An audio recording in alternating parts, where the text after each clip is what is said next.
So then moving into the main reports of the meeting. Item 7 is the Capital Delivery Major Facilities Elected Member Update.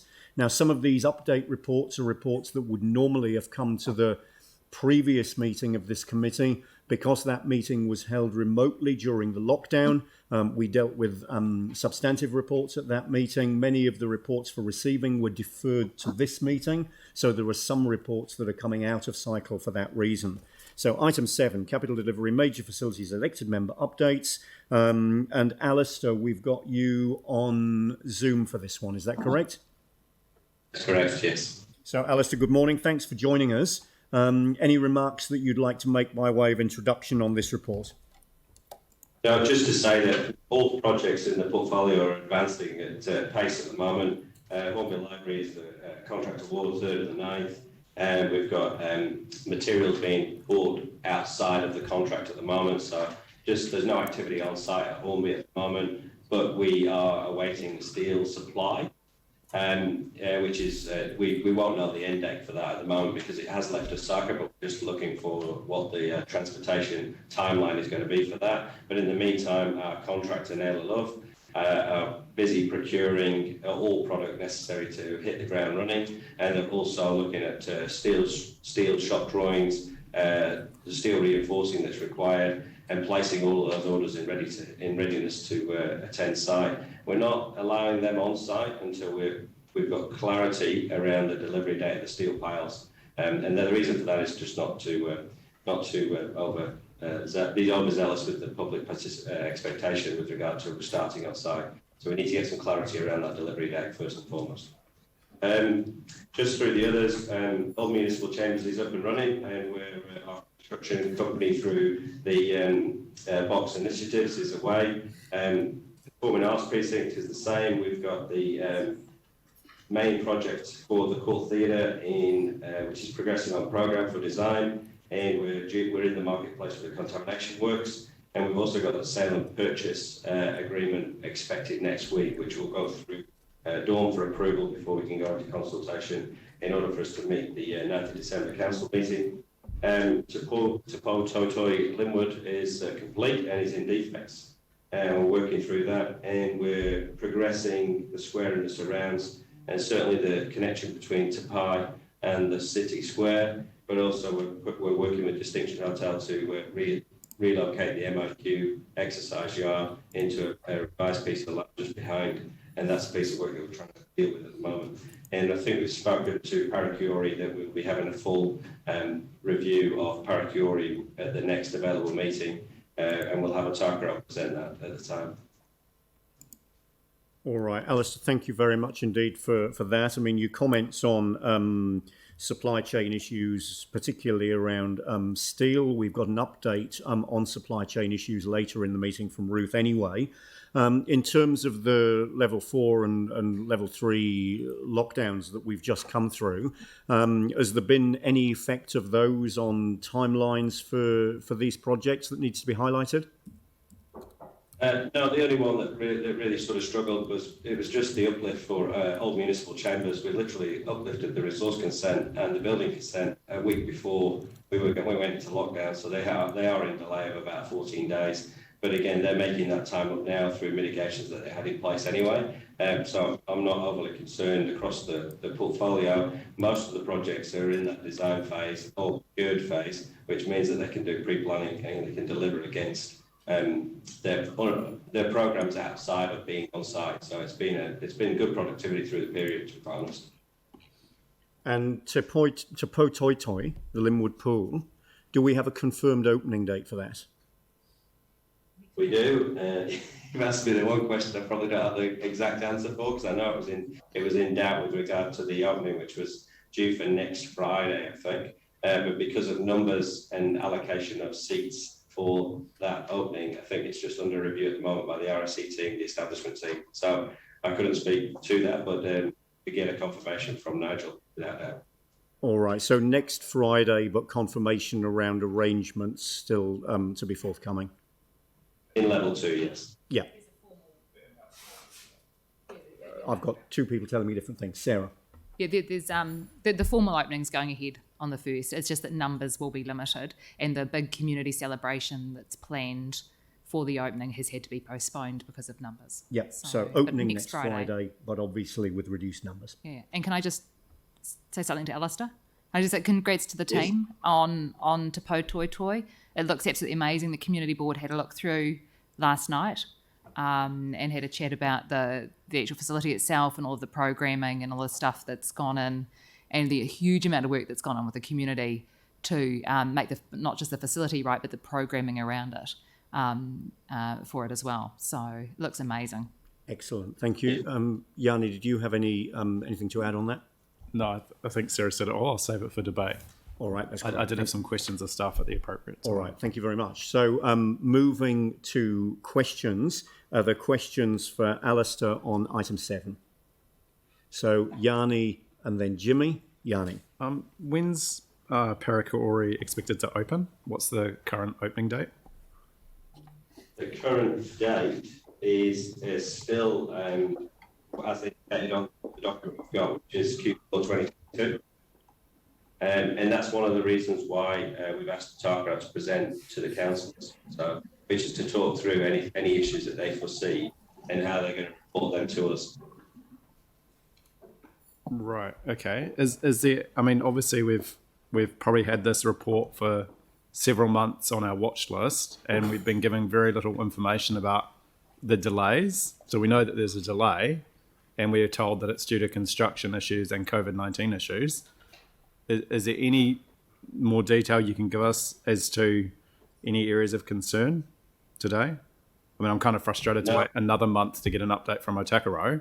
My understanding is we're on the project governance group, so we should have good oversight. It may not be a month. We're trying to get an update earlier than that if we can. We had hoped to get somebody to this meeting today. That wasn't possible. We're trying to lock something into a briefing sooner than that if we possibly can. It was discussed in the informal. Can I ask what degree of confidence we have that it will open Q4 2022? I'd say that it's best. It's not right for me to answer that question, to be quite honest. I can tell you straight, I would say we probably are in delay. Just having to look at their particular spend profile at the moment. There's a lot to do in a very short period of time, but I'm also in support of them as well. They are trying to mitigate that through multiple streams of work that are underway at the moment on the site, and there is a great deal of activity across the whole project. So I'd rather that it was, if we can get John Bridgman into the 5th of October meeting, and we'll give a full overview from John as is. Okay, thanks. Yeah, and just relating to that, like one of the requests that we made as a council very early on in this project was the use of local companies and local workforce. Can we get an update on what's happened in that regard? Can we ask for an update on the use of local companies when we get it when it comes back, just to get a sense of how much that's been that uptake has been? It certainly, I think we did respond regarding I think the last time we came in, you asked about who was going to organise, who was going to be the party for the cafeteria and the restaurant that was going in, and we did back to you directly. It is a local entity. It's the same entity that's the foundation restaurant under Turanga, so right. It's the same company. Oh no, sorry, this was just in terms of the workforce building the thing. There's, the local versus the international. Yeah, without doubt. Yeah. Just two other questions from me. Thank you, Alistair, through the chair. The Performing Arts Precinct, I'm just a little bit, I thought, just in terms of the sequencing, I thought we were going to go and talk to the community first about whether they agreed that we dispose of the land before we entered into the sale and purchase agreement. I think what I heard you say is we're going to conclude the sale and purchase agreement and then go and consult the community about whether we should sell it off or not. No, we're going to finalise the details next week. We're still finalising the details of what the sale and purchase is, and then we'll put that to dawn as CE. And that was what was in the last resolution we had. So we're just following the pathway that we've been defined for us. And is that currently, it seems to have been taking quite a while. Is that currently on track in terms of our current expectation, or has it been delayed? And if so, what's the reason behind it being delayed? No, it's a negotiation at the end of the day, which does take time. But we are looking to it. The programme date we're trying to meet is the 9th of December council meeting, which is for us to deliver the information to the council and get approval at that time to proceed. And that aligns with the total programme for the whole of the Performing Arts Precinct, which includes the public realm, the decontamination and the building of the court theatre. So everything aligns with regards to the master programme for the whole facility. Okay, so at the 9th of December meeting, we'd adopt a proposal for consultation? No, it's the dawn will be the next step for us, which will be midweek next week, which is to go, and then we'll go to public consultation. Oh, okay. And the final question from me, thanks, and it's really good to get the update on the square. Just to kind of, I know that we've had some reports around signing off on some of the stages, but has there been a kind of overall plan for the square that we've signed off on as a council? I mean, I'm just aware that there's lots of different moving parts, or is there a kind of an overview of the entire plan that brings it all together that's going to come to us? So we've done this transit. So we're doing transitional works within the budget that we've got allocated for this work at the moment. And what we're going to do is we're pulling together a master plan for that particular piece of work, which we're then going to present to council. And what we've done in the elected member, broken down sections of it, which we're working on right now, which is aligned those businesses that are around the square that are opening shortly, so that we ensure that they open with the best outcomes in front of them, so that we've got the work completed, if you will. But the intention is that we will be bringing a paper to council to present the balance of the square and what work we're doing over the period. Right, and when are we expecting that? Can I come back to you straight after this? Okay. Post meeting. Yeah. Thank you. All right, thank you. Jimmy. Two questions, Alice. The first one regarding to the Home Bay Center. I'm particularly concerned those procuring material from overseas. First one regarding steel piles, the late delivery to affect all the delivery time for this project for 3 months. Originally, your delivery forecast schedule will be in December 2022, but now it's delayed for 3 months in the first quarter 2023. Second is the materials fabrication and shipping of the stainless steel pour tanks from Italy. This looks like a new item, the first time presented to the council. So I just want to know whether how much the procurement time and when will be arrive in Christchurch.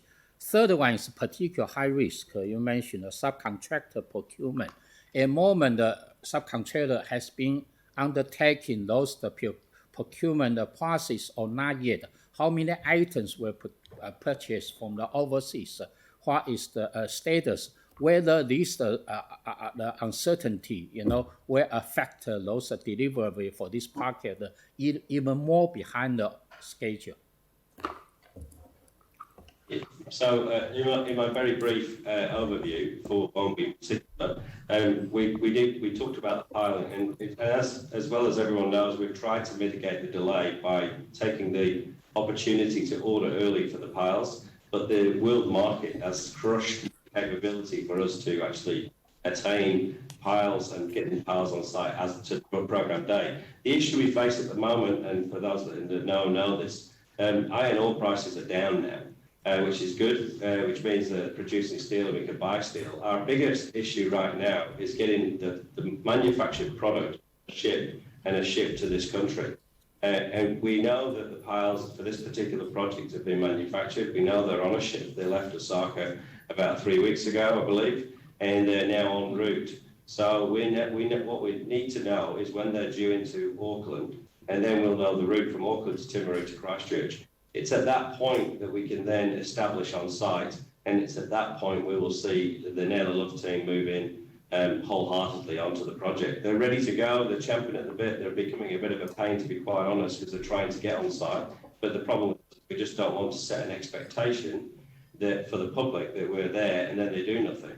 So I'd rather that we could clarify the date they arrive into Auckland. That will confirm the date that we're on site, and we'll gear around that.